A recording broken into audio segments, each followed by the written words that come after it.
mind recording on your phone also, Avi? Is that okay? Sure. Yeah. Okay. There's the one-man band over there. Get Yal Marnica. Sure.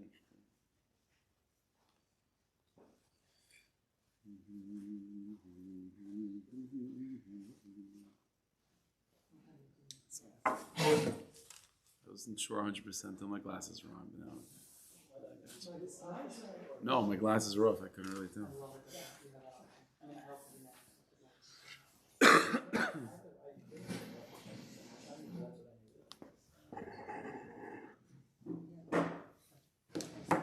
Okay. All right. Okay, so continuing, I feel it's going to be a couple of weeks because of Purim and so on, so we'll get back into these shiurim. It's Hashem Yisparach. Okay, so we always try to have a mitzvah that's maybe related to the parsha, to learn it in halacha and in pimius. So I'll pick a mitzvah which is sort of general to these parshias that we've been in for some time, which is the mitzvah of building the Mishkan, the building the Beis HaMikdash, v'asli mikdash, v'shachanti b'saycha. So not only is that a commandment to build a Mishkan, then by the Midbar, it's an ongoing mitzvah. It's one of the 613 to build the Beis HaMikdash. And what's interesting is that there's a number of Rishonim that say it's certainly true according to everyone on a rabbinic level, but according to some Rishonim, it's even on a biblical level, that even building a shul is also again either rabbinic extension of Asli Mikdash, the Shechanti B'Saycham, or even possibly Midrash, that there's a fulfillment of the mitzvah of Asli Mikdash by building a Beis HaKnesses, a Beis HaMedrash. So along those lines, let's learn about something specific about building a shul, about the Beis HaKnesses, Beis HaMedrash, and davening and so on in a shul, and we'll see where that takes us. Okay, so begin like this. So in Marmukah number 1, you have it's a relatively well-known halacha gemara in Maseches Brachos Lamed Amud Aleph. Okay, this gemara is not talking about a shul per se. This is talking about a general halacha in the halachas of davening. That there's halacha in davening in Marmukah number 1, Gemara Brachos Lamed Amud Aleph, talking about where a person should be facing when they're davening. Again, when we say davening over here, we're talking about Shmoneh Esrei, the main part of davening, where a person should be facing. There's halachas about the position that you should be in by Shmoneh Esrei. If you be standing, feet together. So what direction should you be facing? So it's a well-known halacha. The Gemara says in Brachos, Hayamid b'chutz la'aretz. The Gemara is the whole thing. If you're a person, let's say, is in chutz la'aretz, so where should you be facing by Shmoneh Esrei? So you have in its liba keneged Eretz Yisrael, you face your heart. The Gemara says the heart. The Rishonim explain it means physically though. You should be facing Eretz Yisrael. So if you're south of Eretz Yisrael, you face north. If you're north of Eretz Yisrael, you face south. You face Eretz Yisrael. Eretz Yisrael. Let's say you're already in Eretz Yisrael. So now where do you face? You have in its liba keneged Yerushalayim. So you face Yerushalayim. And if you're in Yerushalayim, you have in its liba keneged Beis HaMikdash. So you face the Beis HaMikdash or the Har Bayis. Let's say you're in the Beis HaMikdash or you're on the Har Bayis. So then where do you face? Okay, so you face the Holy of Holies, the Kodesh HaKodshim, within the Beis HaMikdash, within the Har Bayis, or the place of the Kodesh HaKodshim. Fine. Let's say Taka, that's where you are also. You're mamish in the Kodesh HaKodshim. So now where do you face? So you So you face the Aron, or again, the spot that the Aron was, the Aron. Let's say you're behind the Aron, or you're sort of behind the Kodesh HaKodshim. So you're atzma kiluf nekaparis. Then again, you face towards the kaparis. So whatever part of the planet you're on, all Klal Yisrael are facing one central location. Eretz Yisrael, Yerushalayim, Har Bayis, Kodesh HaKodshim, the Aron. It's all facing that direction. And that's how the Gemara ends off. Nimsa, so if you're in the east, you're facing the west. If you're in the west, you're facing the east. If you're in the south, and you face north. If you're in the north, you face south. And everyone's focused on this central location. So whenever we daven Shmoneh Esrei, we're all facing ultimately the same place. We're all trying to focus our bodies and our minds on Eretz Yisrael, Yerushalayim, Har Bayis, Kodesh HaKodshim, the place of the Aron. So that's what it all goes down to. Okay. Now this is a Gemara Brachos. This is a halacha that's recorded in the Rambam in Hilchos Tefillah. The Rambam, and it's important to know the context of how the Rambam places this halacha. The Rambam in the beginning of Hilchos Tefillah is talking about all the different conditions, all the different halachas that are built into the Shemona Esrei, to davening. So the Rambam talks about that there are certain qualifications in terms of the place that you have to be in, that you're allowed to be in to daven Shemona Esrei. It has to be a clean place. The Rambam talks about the type of clothing you're allowed to wear, how much of the body has to be covered, to stand, feet together, all the halachas of Shemona Esrei, and contained in that is also what direction to face. So it says the Rambam in Marmukah number 2, it's a Rambam Menuchas Tefillah, again, Perek Hey, Halacha Gimel, Noichach HaMikdash Ketzad. The Rambam before that, sort of listed all the technical details of Shemona Esrei, and one of them was Noichach HaMikdash, that a person should be facing the Beis HaMikdash. So now the Rambam clarifies that stipulation. Noichach HaMikdash Ketzad. What does it mean that Shemona Esrei has to face the Beis HaMikdash? So the Rambam paraphrases the Gemara we just saw. Hayayim b'chutz la'aretz means that if you're in chutz la'aretz, machzir panav noichach Eretz Yisrael, you have to face Eretz Yisrael, and you daven facing Eretz Yisrael. Hayayim b'aretz, again, if you're in Eretz Yisrael, mechavim panav keneged Yerushalayim, then you face Yerushalayim. Hayayim b'Yerushalayim, again, you're in Yerushalayim, mechavim panav keneged HaMikdash, then you face the Beis HaMikdash. Hayayim b'Mikdash, and if you're in the Beis HaMikdash, mechavim panav keneged Beis Kodesh HaKodshim, you face the Kodesh HaKodshim. And again, like Gemara said, even in the Kodesh HaKodshim, it's the place of the Aron. So that's the halacha from the Gemara. That's the Rambam. Now, this halacha that we just mentioned about facing the direction that you should be in by Shemona Esrei, this, as we mentioned, as it seems to be clear, this is a halacha in Shemona Esrei. This is one of the details of Shemona Esrei.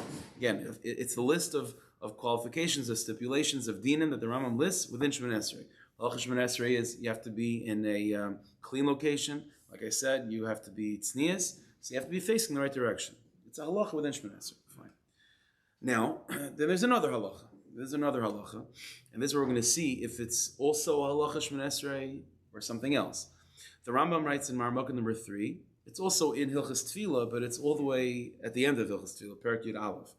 In Perek Yud Aleph, the Rambam is talking about the concept of a shul and the importance of building a shul. Every city should have a shul, davening the shul, and so on. And in Perek Yud Aleph in particular, the Rambam is talking about the halachas of setting up a shul. The different parts of a shul. There's an aron, there's a bima, there's an amud, and where there should be. In terms of, there's halachas to tell us how to arrange a shul properly. And in that context, the Rambam says the following halacha. Again, it's in Perek Yud Aleph halacha days. U'boinin by heichal, shemanicham by sefer Torah, that you have a shul, fine. One of the halachas of a shul is that the shul has to have an aron, has to have a place for the sefer Torah to be held in. That's called the Rambam calls it a heichal. Ubayin heichal zeh, and where should this aron, where should this heichal, where should it be placed in the shul? So the Rambam says, Baruch shemispal kenegda b'yisayir. Whatever direction that city is facing for Shemona Esrei, see the halacha that we saw before. Again, whatever direction is, whatever Yerushalayim, whatever the Beis HaMikdash is for that city. So whatever direction you're facing, the aron should be on that wall. So when they're facing Shemona Esrei, they're also facing the aron. That's the Rambam says. In order that when they're davening Shemona Esrei in the appropriate direction, because that's the main thing of Shemona Esrei, to be facing Yerushalayim, the aron should be in that direction, so they should face the aron too. That's the Rambam. Okay. Where's the source of this? So it's interesting. There's nowhere in Bavli or Yushalmi that records such a halacha that there has to be an aron in the shul, and the aron should be in the what we call the mizrach vant, the front wall where everyone is facing Shemona Esrei. It's not recorded anywhere in Bavli or Yushalmi.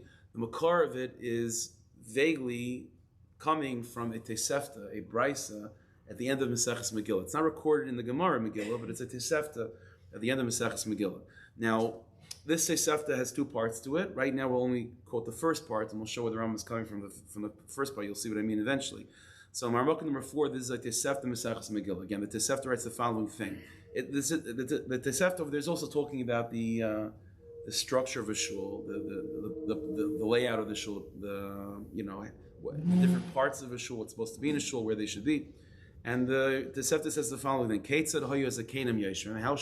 How should the seating arrangements be in a shul?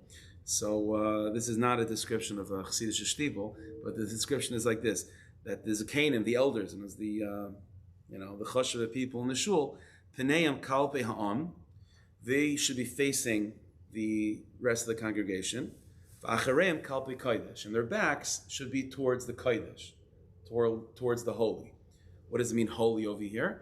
So the Mefarshim explain holy means whatever direction people are davening Shemoneh Esrei to. Let's say again we're facing Mizrach, so there's a Canaan in the shul should be their backs be Mizrach and their faces towards the people. So in other words, like they're on the Mizrach Vant and they're sitting, their position is opposite the people. Okay, fine. Then the Tosefta continues, and when you place the Aron in the shul, where should the Aron be? So says the Tosefta similarly, Pon of Kalpi Ha'am. Oh, thank you very much. Thank you very much. So Pon of Kalpi Ha'am, again, the face of the Aron should be facing the people, right? V'achor of Kalpi Kodesh, and the back of the Aron should be facing the Kodesh. Again, what does Kodesh mean? So again, the first one, Kodesh means the direction that people are davening Shemoneh Esrei. So in other words, that's what the Tosefta is describing, that the Zakanim, the Rabbanim, whatever it is, they're in the Mizrach Vant, and they're facing the people, and so too the Aron is also facing the people, and the back of the Aron is to the Kodesh. Again, presumably Kodesh means the direction that the people are davening for, whatever Mizrach, let's say by us it's Mizrach, another part of the world might be Ma'ariv, whatever it is. That's the description of the Tosefta, and that's the Makar of the Rambam. That's where Aron should be, in front of the shul. Okay, so now fine, that's what we know so far. Now the way the Rambam organized these halachas, it seems to be very clear that these are fundamentally two different halachas. In other words, there's one halacha that's a halacha within Shemoneh Esrei. Every single Jew has to daven Shemoneh Esrei, and there's rules and regulations how Shemoneh Esrei should be davened. So there's words to say, there's the physical posture you should be in, and the direction you should face. It's a halacha of Shemoneh Esrei. And every Jewish individual that has an obligation on Shemoneh Esrei has an obligation to face the right direction. What is the right direction to face? That's the Kodesh HaKodshim, Yerushalayim, Eretz Yisrael. That's the first Gemara in Brachas. That's recorded in Bavli. That's the halacha of the Rambam in the earlier part of Hilchas Tefillah. That's a halacha within Shemoneh Esrei. Fine, that's number one. Then you have another idea, number two. Then there's halacha of Hilchas Beis HaKnesses. There's a concept of having a shul. And once you have a shul, there's also halachas in place about how the shul should be laid out. And one of the basic components of a shul is having an Aron. And where should the Aron be? Okay, so says the Tosefta, that's that the Rambam is coming from, that the Aron should also be in the same in the position that everyone is facing anyway by Shemoneh Esrei. But fundamentally, these are two separate halachas. If you ask the individual person, what direction should it be facing for Shemoneh Esrei? The answer is, it has nothing to do with the Aron. My halacha for Shemoneh Esrei purposes is that I have to face Yerushalayim. Fine. Now you ask the Gabe of the shul, or the, whoever is setting things up. Where should you place the Aron? Okay, I have to place the Aron in the same direction people are facing Shemoneh Esrei, right? So it ends up being the same place, right? But when you're davening Shemoneh Esrei and the Aron is there, you're not davening, the point is not the direction of the Aron. The point is the direction of Yerushalayim. Because that's the direction to Yerushalayim, that's why the halach is that when you arrange the shul, the Aron should be in that direction as well. That's what the Tosefta said, Achar v'al Kodesh. That the back of the Aron is the same direction that you place it. Again, that's where the Rambam positioned that halacha, not in the rules of Shemoneh Esrei. The rules of Shemoneh Esrei are Noichach Mikdash, opposite Beis HaMikdash. That's the rule of Shemoneh Esrei. In terms of the halachas of Beis HaKnesses, so the Aron should be in that position as well. But it's fundamentally two different things. That's the Rambam. Fine. What's interesting is that there's a shita that the Rishonim bring down from Rabbeinu Yitzchak, one of the Balei HaTosfos, that seems to be not like that. That he doesn't see this as a separate halacha of the Aron. The position of the Aron is more of a halacha of the Beis HaKnesses, and facing Yerushalayim is a halacha of Shemoneh Esrei of your personal davening. The Rabbeinu Yitzchak from the Balei HaTosfos sort of puts this all together. You'll see what I mean. Take a look at Maramach number 5, just a little background. There's a Gemara Brachas, also Davav Mebeis. Okay? Vav Mebeis. And now, by the way, just until now, based on the Rambam, if, let's say, theoretically, you were to have a conflict, this happens sometimes. Let's say you were to have a shul, right? You were to have a shul where Mizrach is one way, but the Aron is facing a different direction. So where would you go? Which way should you face? Preferably, you should be facing Yerushalayim, and that's where the Aron should be too. But if there's a conflict, if it doesn't work out like that, well, in the Rambam, it would seem to be that the main thing should be, in terms of Hilchos Shemoneh Esrei, there's no halacha of Shemoneh Esrei facing the Aron. That's a shul issue. That's a shul issue, and that's the responsibility of whoever is laying out the shul, that the Aron should be positioned properly. If you ask the individual person, now I'm davening Shemoneh Esrei, I have to fulfill my obligation of Shemoneh Esrei, what direction should I be facing? I have to mean the Aron. My chiyuv is to face Yerushalayim. So that's what it would seem in the Rambam. I'm not getting halacha l'mais. It's a tumult. But we'll see. But this is at least some of the background of it. But this is in the Rambam. Okay, like I said, the Rabbeinu Yitzchak from Bali Yataisa seems to be not like that. You'll see in a second. Okay, Marmuk number 5.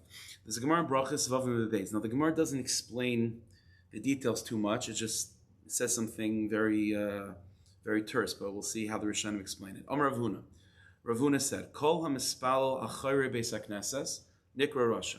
If a person is davening Shmoneh Esrei, achayre beis hakneses, behind the shul. That's what it says, behind the shul. In other words, it's a time of davening. People are in the shul davening in a normal way, normal position, normal direction. And this guy is davening behind the shul. See what behind the shul means. He's davening behind the shul, nikra rasha. He's called a rasha. Amar Abaya. Now Abaya clarifies Ravuna's statement.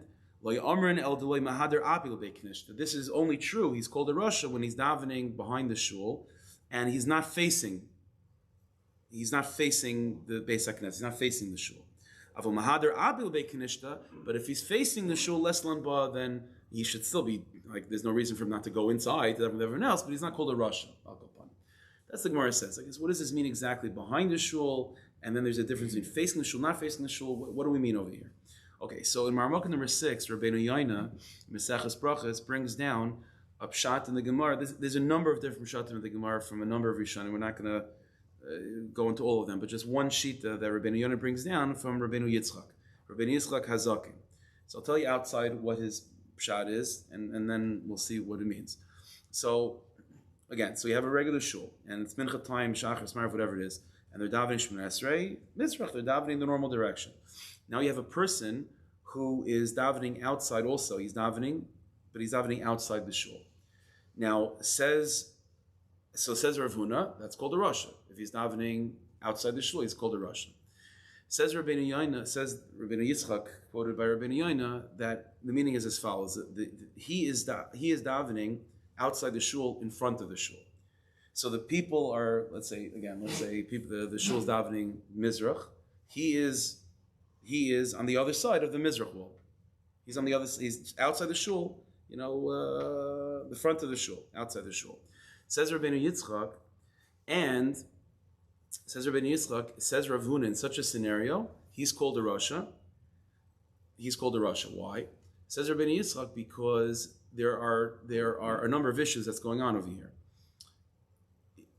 Yeah, let me pull back for a second. So this is what the Gemara says again. It says Rav Huna, the shul is facing one direction, davening Shmoneh Esrei properly. This guy is on the outside of the shul where the people are facing. He's in the opposite side of the Mizrach wall. Okay, he's called a rasha. Says who is it? Says Abaya. This is only true. Listen to this. This is only true that he's called a rasha when he's also davening Mizrach. So everyone is davening Mizrach. He's also davening Mizrach, but he's just on the other side of the wall. He's outside the shul davening Mizrach. That's called a rasha. But if he turns around and he's davening Ma'ariv from the outside of the shul, though, so he's davening the opposite direction as everyone else, that's not called a rasha. Why? So says Rabbeinu Yitzchak Hazakin, this is the point. This guy is davening outside the shul. There's a few strikes against him. So automatically he's doing something wrong. He should be inside shul davening with everyone else. But to be called a rasha, you have to have 2 strikes against you. Strike number 1, you're outside the shul. That's a strike. Strike number 2, your back is to the shul. Your back is to the shul. Those 2 strikes against you, that's called a rasha. But if he's outside the shul, that's strike 1. But I'll call upon him, he's facing the shul, his back is not to the shul. Okay, it's not the right thing to do. He should just go inside. It's not called a rasha. He says Rabbeinu Yitzchak, but 1 second. By him facing the shul, so he takes off 1 strike of what? Of his back to the shul, but now he has another strike. He's davening the wrong direction. Says Rabbeinu Yitzchak, nah, that's not a strike, because but he's facing the Aron, right? He's not facing Yerushalayim, but he is facing the Aron. So okay, so that strike sort of evens itself out. It's true you should be facing Yerushalayim usually, but you should also be facing the Aron. So in this case, the fact that he is not facing Yerushalayim anymore, but he's facing the Aron, that's a wash. That's a wash. So at the end of the day, the only real strike against him is the fact that he's not in shul. If he's outside of shul, that's strike 1, and he's facing Yerushalayim, which is a nice thing, but now his back is to the shul. That's a serious strike too. But if his back is not to the shul because he's facing the shul, so the only real strike against him is that he's not in shul properly. What direction he's facing, That's not a real strike because you're right. He's not facing Yerushalayim, but he's at least facing the Aron. Take a look inside. How Rabbeinu Yonah quotes it. Rabbeinu Yitzchak Hazakin Mefarish. Rabbeinu Yitzchak Hazakin explains the Gemara as follows: that Ki Amrina Denikra Rasha. When is this guy called a Rasha? When he's davening outside the shul. Davka Kish Achar Levesak Knesses. When his back is to shul. Upanav Lemizrach, and he's facing the same direction as everyone else, but he's just outside the shul. So he's facing Mizrach like everyone else, but his back now is to the shul because he's in the front of the shul on the outside. And now he's a Rasha because of two strikes. Shamarnu, Shekola Tzibur B'fnem, V'hu. First of all, he's pashat, he's davening outside shul. Everyone's inside, you're outside. That's number one. And number two, your back is to the shul. So that's two serious strikes against the person. But says Abaye, if he turns around and faces the shul, so everyone's davening Shemoneh Esrei Mizrach, but he's davening Shemoneh Esrei to the Ma'ariv, Kivan Shaponav Kalpe Koisel Mizrachi, since at least he's facing the Mizrach wall, which is where the Aron is, Sheshama Heichel, that's the Rambam called it, right? That's where the Heichel is, that's where the Aron of the shul is, Afal Pishaim B'chutz, even though he now still has one strike against him, that he's davening outside, the Nimsa Mispal Kalpe Ruach Ma'ariv, the Chol HaKol Keneged Mizrach, and it also looks funny that everyone's facing this way, Shemoneh Esrei, and he's facing the other way. Leslan Ba Lamais, he's not a Rosh anymore. He's facing the wrong direction. Yerushalayim is the other way. So what's he doing? So he says, Kivan Shepnei Kol HaKol Kalpei Heichel, because it looks like everyone's davening Shemoneh Esrei, but really towards the Yerushalayim, really what they're also doing is davening to the Aron. Not to the Aron, but in the direction of the Aron. Upanav Gamkin Kalpei HaKaisel, and this guy's also davening in the same direction as the Aron. Sheshama Heichel. Umevi Rai Lazeh Pirish, and said, and so no, let's stop there for a second. What we see, what's Rabbeinu Yonah telling us? Rabbeinu Yonah is telling us is that this guy's davening Shemoneh Esrei, and we want to know how many strikes are against him. So definitely one strike is he's davening outside of shul, that's for sure. And another theoretical strike is, well, is his back to the shul or not? That's a disrespectful position to be in. But in terms of direction of Shemoneh Esrei, says the Ri Hazakin, either way you go, there's something not so bad about what he's doing. If he faces this way, like the tzibur is facing, he's facing Yerushalayim. Okay, good. And if he faces the other way, he's facing the Aron. It's also good. So he's not getting both. It's true. You have to pick one over the other. But Lamaisa, either way, it's not. He's not facing the wrong direction for davening. One second. According to the Rambam, that facing the Aron, the position of the Aron in shul has nothing to do with Hilchos Shemoneh Esrei. That's not the halachas of Shemoneh Esrei. Halachas of Shemoneh Esrei are the direction of Shemoneh Esrei is one thing alone, Yerushalayim. That's it. The Aron and the Beis Hamikdash. That's the only position in terms of Shemoneh Esrei. There's another halach which is called what's the word? Not the engineer. The guy, the lead of a shul, the person in charge of laying out the shul. So he has a responsibility to make sure the Aron is in the right place. This guy, but facing Shemoneh Esrei has nothing to do with that. There's no halach within Shemoneh Esrei to face the Aron.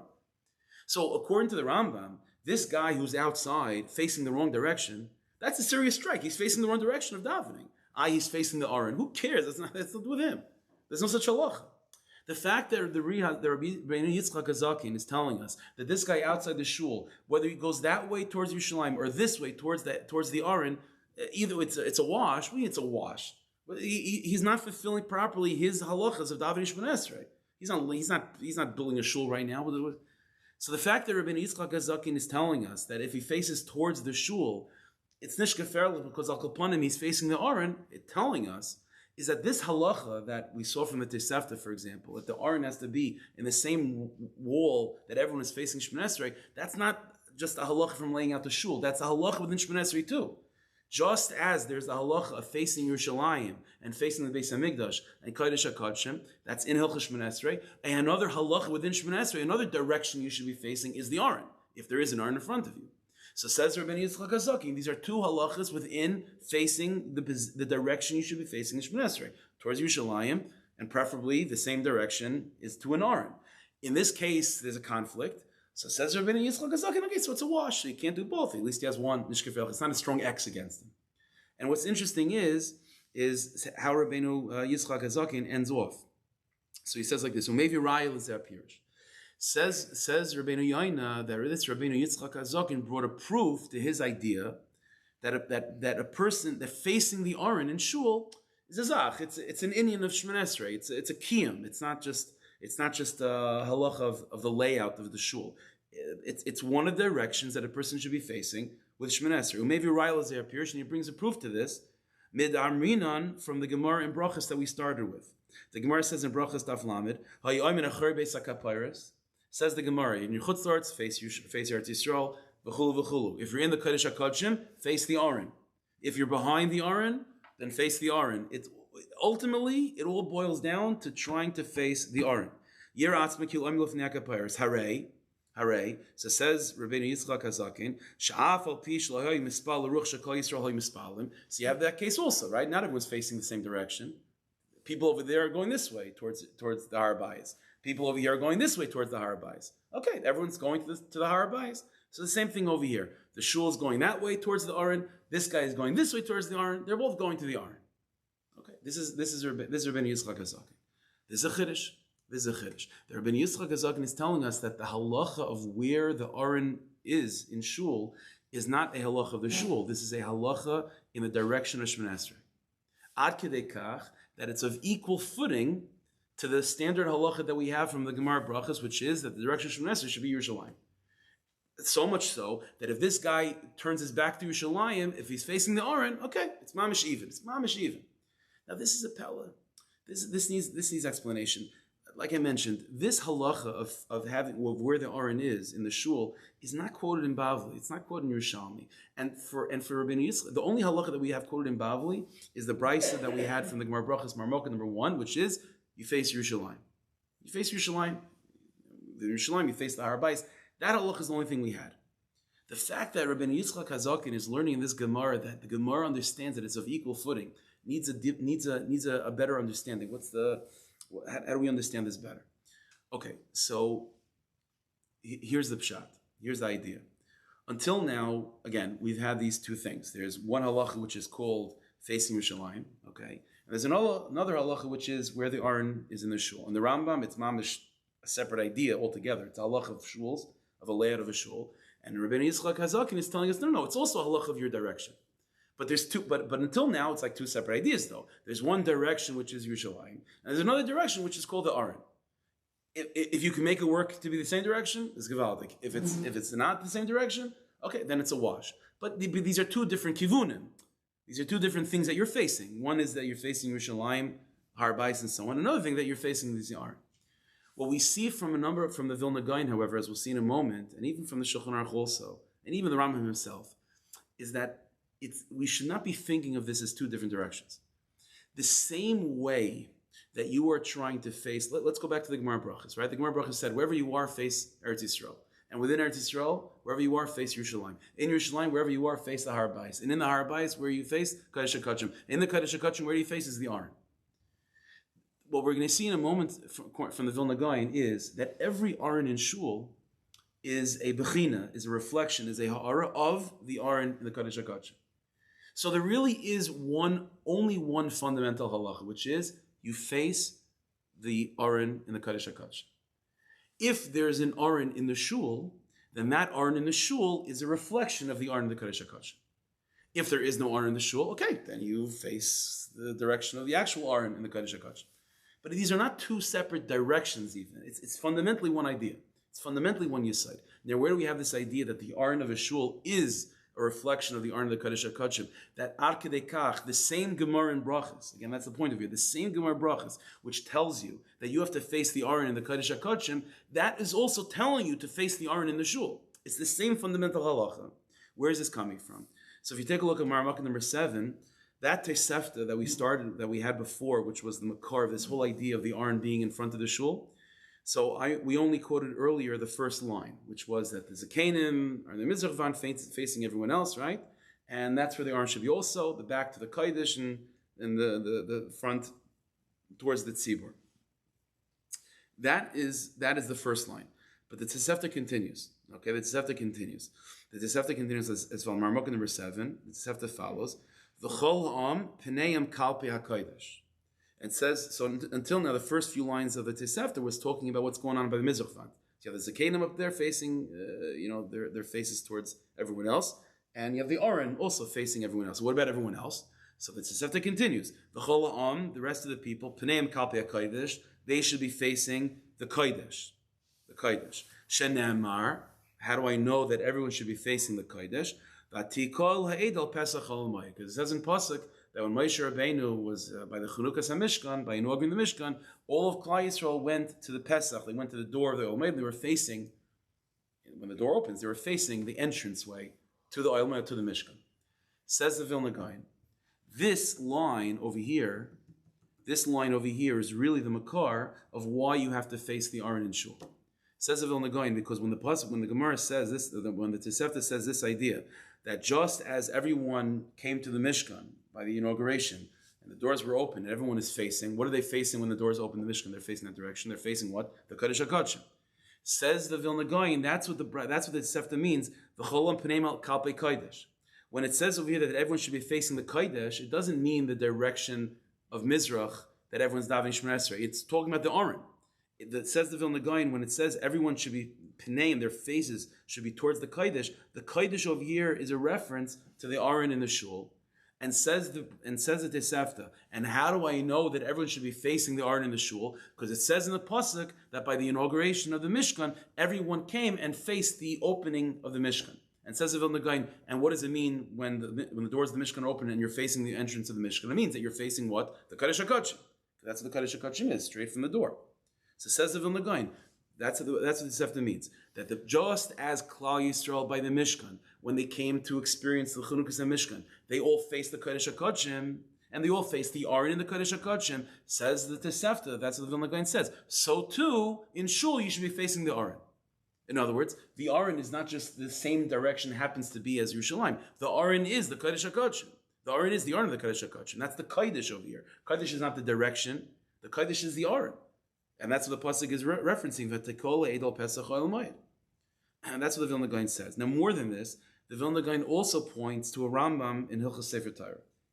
The Rambam writes in Hilchos Sefer Torah like this: Perek Yud Halacha Yud, Mitzvah L'Yachid L'Sefer Torah Makom. There's a mitzvah to have a special place, a special Aron, to house a Sefer Torah. And it says the Rambam like this: Afal Pish Eimanichim by Sefer Torah Kishu Levada El Kishu Betik.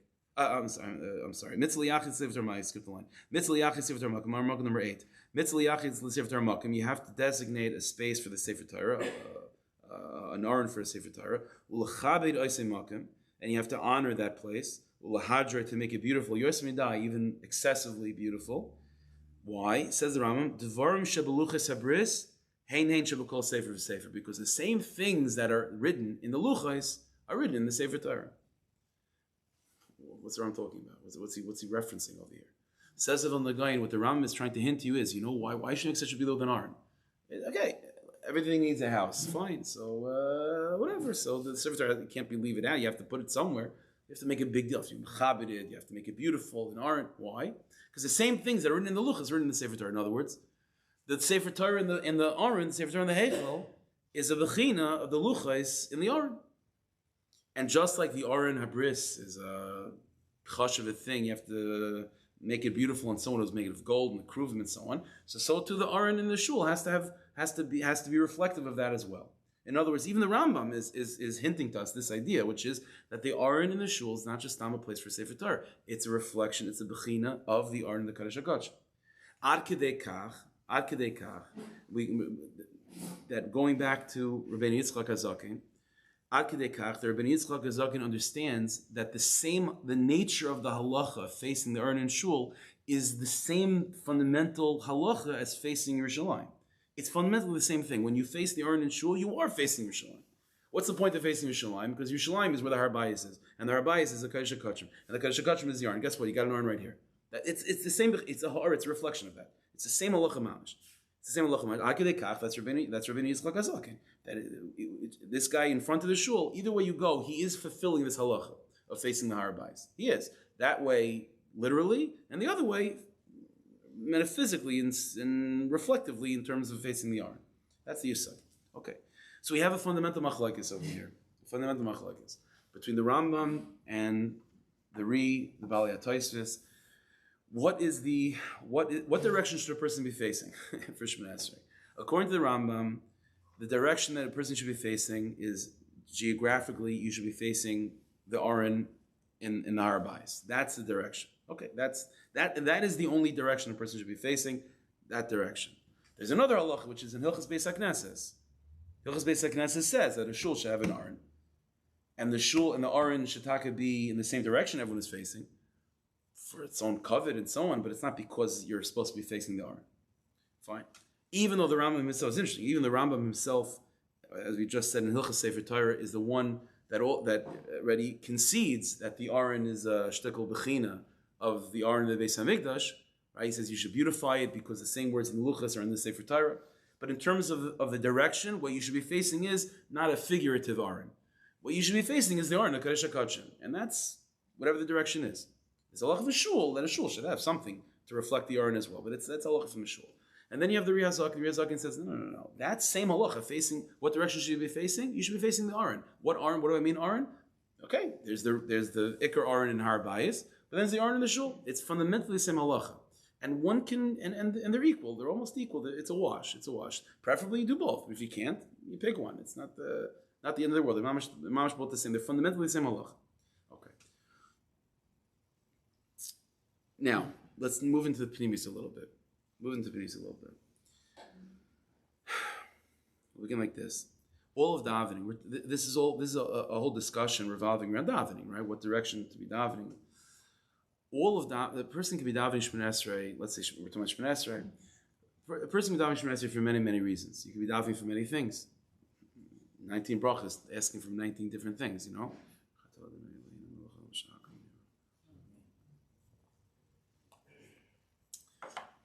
But in Pnimius, there's really only one thing that a person is davening for. The only thing a person is really davening for is Geulah. It's for Mashiach. That's the only thing you're davening for. It's because we don't have Geulah. That's why this is broken, and this is deficient, and this is missing. All a person is davening for is Geulah. That's all you're davening for. All of davening is ultimately Geulah oriented. It's Beis Hamikdash oriented. It feels connected to Midim Tiknum. It's revolving around this manim of karbanis. That's all that we're davening for. And this is why, fundamentally, when we talk about the direction of davening, where you should be facing, it's not just a matter of, okay, it's the holiest place on earth. So, I guess it's appropriate to face that place. Again, maybe it helps my kavanah. It's not like that. Facing the Har Bayis is reflective of what it is that what you're davening for. What you're davening for is Beis Hamikdash, ultimately, and for Geulah. That's forbidding Beis Hamikdash, Beis HaShlishi. That's what you're davening for. Without the Beis HaShlishi, without Geulah. So again, like I said, Golus expresses itself in a lack of das, and Chas v'Shalom, a lack of health, and lack of, but the siba of all sibas is Golus itself, and the ultimate tikkun of all tikkunim is Mashiach's Geulah. Now, when we talk about Geulah, though, this is a yisod that I've mentioned a number of times, and in the Kamarna we find this in a number of places where he talks about this idea, and it's a big yisod to know, is that when we talk about Geulah, there's always two levels of Geulah. There's Geulah pratis and Geulah klos. There's personal Geulah and collective Geulah. What do I mean? So let's see the words inside. Marmukah number 10. This is from the Kamarna in Heichal HaBracha in Parshas Bereishis Daf Lamed Zayin Amud Aleph. Da b'ni. It says, you should know, my son, Beis Hamikdash utzir kol oilamis. The Beis Hamikdash is not just a place. The Beis Hamikdash is a structure that represents, that encompasses the entire system of universes, everything that is, everything that's all the intricate spiritual dimensions of the Jewish soul and the dimensions of spiritual reality is contained in what's called the Beis Hamikdash. That's what the Beis Hamikdash means. The Tzir Ivrei Adam, the spiritual makeup of the person, is defined as a Beis Hamikdash. The person had eyes, then we'd be able to look at a Beis Hamikdash and be able to know what the entire system of the universe is made of, what the structures are, and in the nefesh, what a neshama is, by just seeing the structure of the Beis Hamikdash. There's even a sefer from the Ramchal. It's pieces of something else, but the Ramchal wrote a sefer talking about the geometry, the measurements, and so on of the Beis Hamikdash, the Beis HaShlishi, and explaining how these measurements and the infrastructure of the Beis HaShlishi reflect the Oilamis and reflect every part of the neshama. So that's what the Beis Hamikdash is. It's not just a building. It's It's a reflection of what a complete neshama looks like. When everything is healthy and well, which is gula. What's gula? Gula is everything's good. Everything's set up. Everything's in working order. Everything's b'shleimus. B'shleimus in the nefesh. And if the neshama is b'shalem, the world is b'shalem. That's what gula is. The Beis Hamikdash reflects that shleimus. So he says like this: V'chol tzadik b'tzadik kish mezakech ivri nishmasai im kol hatluyin b'sharish nishmasai kacha bayne b'Beis Hamikdash v'Yushalayim. So said the Gemara like this: every neshama, there are two levels to look at the Jewish people. You can look at the Jewish people as one big collective whole, one big neshama, or you can look at Klal Yisrael as, let's say, 600,000 individual neshamas. Now, listen, each one of those, what's called sharshei neshamas, root souls of the 600,000, branches off into millions of twigs. But let's say a root neshama. Said the Kamarna, when you have one, and because of this breakdown of looking at Klal Yisrael in such a way, when we talk about Geulah, in other words, when we talk about a complete neshama and everything being fixed, and everything, and that having its Beis Hamikdash built, it's in two levels. You could have this neshama in a complete state, and its personal Beis Hamikdash complete. And then there's another level, that's called Geulah Pratis, a personal Geulah, for that Sharash Neshama. Or you could have, but that doesn't necessarily mean the rest of Klal Yisrael are complete. Or you could have what's called a Geulah Klolos, a collective Geulah, where all of Klal Yisrael, seen as one big superstructure, is also nigel, is also redeemed, is also perfected, and is also b'shleimus. That would be a much more collective and bigger Beis Hamikdash. So he says like this: when you have a tzaddik who's coming from one root, one particular root of a neshama, and he's, let's say, he's mashlim himself, he completes himself, him with all of the branches and twigs extending from him. So he has a Beis Hamikdash. He has a Geulah. He just experiences a personal Geulah. Bainei Yushalayim Hashem. Hashem is always building Yushalayim. B'chol yis b'chol zman. Ulamashal. So here's an example. Kishet tzadik tolei be'ezeh ever. Let's say in this collective superstructure of Klal Yisrael, which is one big entity, you have different parts. So just like within one entity, you'll have a right eye and a left eye, right? Fine. So, but if you the way neshamas work is that you could have one neshama, one of the 600,000, whatever, that's connected to the right eye of the collective whole of Klal Yisrael. And when you zoom in on that neshama, you'll have an entire Beis Hamikdash made up of that right eye. And that neshama, that's that particular part of Klal Yisrael, when it comes to its completion, it will be able to to say with confidence and certainty, Geulah, Mashiach, we have a Beis Hamikdash over here. But that doesn't necessarily mean the rest of Klal Yisrael experienced a Geulah yet. So he says like this: Ul mashal, kishet tzadik toli be'ezeh aver v'roi baruch kodshei shebeshana zu yizdakeh kol evnei nishmas atluyim by. So he says an amazing thing. Based on this, when you have tzaddikim in early generations that would give predictions of when Mashiach will come, so those years came and they went, and no Geulah. So they made a mistake. The Ramban writes in Shar Gemul years, and he predicts Geulah. Rishon Baruch Chai in the Zohar Kodesh predicts Geulah at certain years. They came and they went. The Kamarna himself predicted Geulah in certain years. Right, 1948 he predicted Geulah. So they came and went. It wasn't Geulah. So what's Pshat? So they weren't making a mistake. He says that was a year that he was predicting, that tzaddik was predicting the Geulah for his Sharash Neshama. And guess what? He was right. We don't see Mashiach yet. Mashiach didn't come yet. It's true, Mashiach didn't come yet because the collective Geulah didn't happen yet. But that personal Geulah Pratis for that Nesharish and Neshama took place in whatever year was predicted by that tzaddik. So he says, again, middle paragraph. Lachin tzayfe baruch kadshay shebeshana zu yigula aval einu gula klolis el pratis el kol sharish nishmasay. Now he says an amazing thing. So you have every person is both part of the collective whole, and we also are individual people. So you could have an individual Geulah Pratis for your Sharash and Neshama, and for your purposes, for your Sharash and Neshama's perspective, there's a Beis Hamikdash already. The Klolistic Geulah didn't happen yet. So Klal Yisrael didn't experience it yet. But he says like this: Umi shutay belev. So in Neshama, if your Sharash and Neshama is from the right eye of the collective whole, you could have your Beis Hamikdash. If you're the left eye, you could have the Beis Hamikdash. If you're the kidney, you could have the Beis Hamikdash. But if you're the heart, then you can't have your Geulah Pratis unless there's a Geulah Klolis. There's one limb of the of an organism that is not defined as an individual part. It is the collective whole. and that's called the heart. So he says, Umishu toy belev. If you have an neshama of a tzaddik who is rooted in the heart of the collective organism of Klal Yisrael, so he says, if that Jew were to predict the year, if that Jew were to envision Geulah, that would be a collective Geulah. There's no such thing as a neshama that's rooted in the heart of the Klal Yisrael to have a Geulah pratis. No such thing. No such thing. Geulah pratis, individual Geulas are possible when your sharash neshama is of a particular organ of the collective whole. But if the organ that you're connected to is the heart of the collective whole, then you cannot have a Geulah pratis without there being a Geulah klolis. That neshama will never recognize, never acknowledge, never sense a Geulah pratis unless the Geulah klolis takes place. So he says, just like the heart senses the pain of all the limbs, and he's the king over all the limbs. So until that Geulah klolis takes place, the heart will always feel gullus until the ultimate Geulah takes place. And even if everything should set up in such a way where he should have his Geulah pratis, his individual, it can't be, because he's the heart. He's connected to the heart. The heart is connected to the whole thing, and so on. So those neshamas that are connected to the heart of Klal Yisrael, they cannot experience, they cannot recognize a Geulah pratis, a personal Geulah, unless it comes with a Geulah klal. It's actually a Geulah klal of Klal Yisrael.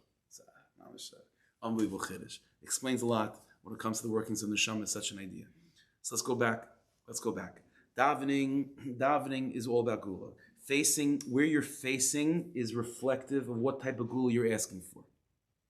That's the point over here. What you're asking for with davening is always Geulah. And that's why you have to face Beis HaMikdash. But as we're seeing over here from the Kamarna is that there's two types of Geulas that a neshama can crave. There's such a thing as craving and wanting and yearning a Geulah pratis. And then there's types, and that's most of neshamas. Most of neshamas come from different body parts. The right eye, the left eye, the lungs, the feet, whatever. And those neshamas, of course, we all want the Geulah klaus, but they could certainly be davening and yearning and thirsting and celebrate a Geulah pratis, a personal Geulah. But then you have neshamas that are heart neshamas. And those neshamas, they can't recognize Geulah pratis. The only thing they recognize is Geulah klaus. So a person's davening Shemoneh Esrei.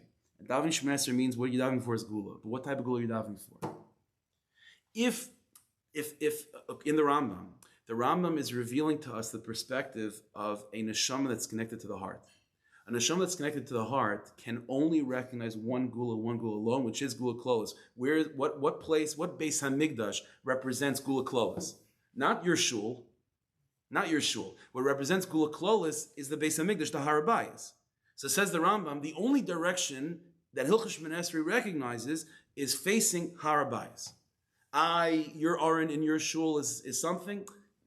It's nothing. It's not a Geulah. It's not a Geulah. The only Geulah that exists is Geulah klolis. That's in Har HaBayis. That's the Rambam. The Rambam was the secret of Mashiach ben David. The Rambam is the Kamarna described the neshama that's connected to the heart as the Melech. In halacha, the Rambam is the Melech. The Rambam is the Melech in halacha. We have a tradition when Mashiach comes, everyone's going to pass like the Rambam. The Rambam had this quality of malchus to him. The Rambam, I mentioned from the Rishner many times. The Rishner said that the Rambam is the Bechina of Mashiach ben David, the Geulah klolis, the heart of Klal Yisrael. That's the Rambam. That's the Rambam. Because of that, the Rambam is unsatisfied with anything that's Geulah pratis. The only kivun that a person is facing for Shemoneh Esrei, the only Beis HaMikdash that we acknowledge as the directive that you're trying to get to with davening is Geulah klolis, that's Har HaBayis. But the Ri HaZaken is the Ba'al Taisvis. The Ba'al Taisvis, that's not Mashiach ben David, that's Mashiach ben Yosef. The word Taisvis already is the word Yosef. Mashiach ben Yosef means living in Galus. Mashiach ben Yosef means prat. It means finding Geulah pratis within the collective Galus. Therefore, the Taisvis Ri HaZaken, the Rabbeinu Yitzchak HaZaken says, of course there's such a thing as davening B'Yishlom, of course there's a Geulah clause, of course. But part of that is the Geulah pratis that you have represented by your shul and the Heichel and the Aron in your shul. So you have this dynamic. So every shul is a shtickle Beis HaMikdash, and then you have the Mikdash Ma'at, and then you have the Beis HaMikdash and the Har HaBayis. So how do we understand it? It's just pieces of it. The Beis HaMikdash and the Har HaBayis, that's the Geulah klolis. The Mikdash Ma'at of your shul, that's the Geulah pratis. So the Rambam, who's coming from the world of the heart, doesn't recognize the Geulah pratis. He's not satisfied with that. So yeah, in the halachas of a shul, it's such an Indian. Okay, you have a shul, you have an aron. It's very nice to represent the basic. It's not. It's not it. That's not your direction. You're not davening for that. You're davening for gula klaus. But in the Riyah Zakin, it's a bechin of Taisis, Mashiach ben Yosef. Gula klaus is a gavaldige thing, and we hope to get there one day. But certainly, gula pratis is an objective. Gula pratis is something you could be satisfied and experience. Why? Because the Riyah Zakin is not coming. He's revealing the truth. Not for those neshamas that are the heart neshamas that are right eyes and left eyes and arms and legs and so on. Those are neshamas that could experience a gula pratis. And so this is the site that's going on over here with these two shitas. Again, like everything else, with nigla it's machlokes and it just stops there. But with pneumius it's machlokes, but it's not really machlokes. They're both coming. These are both truths that are emanating from this collective parts of that's called Klal Yisrael. Every organ of that collective parts of can acknowledge and celebrate and daven for and focus on gula pratis, and that's the sheet of the Riyah Zakin, and which means that besides the halacha of facing the Harabayis is itself the halacha facing the Aron in your shul, because that's gula to you. That's gula to you, gula pratis. But the Rambam, that's not gula b'chlal. It's gula klolis or bas. There's no such thing as gula pratis because he's coming from the heart, and they both come together to make this collective whole. So what should a person be davening for in your avodah? We want Mashiach. We daven for Mashiach. Should we be focusing on gula pratis, gula klolis? Listen, it depends what sharash and hasham you're coming from. If you're coming from one of the limbs of the body, then yeah, gula pratis. You can be totally satisfied with that. That's your avodah. But if you're coming from the heart, then gula pratis is not going to do it. You're not going to feel gula pratis at all. It's all going to be about gula klolis. And there's different tzaddikim. There's always been different tzaddikim like this.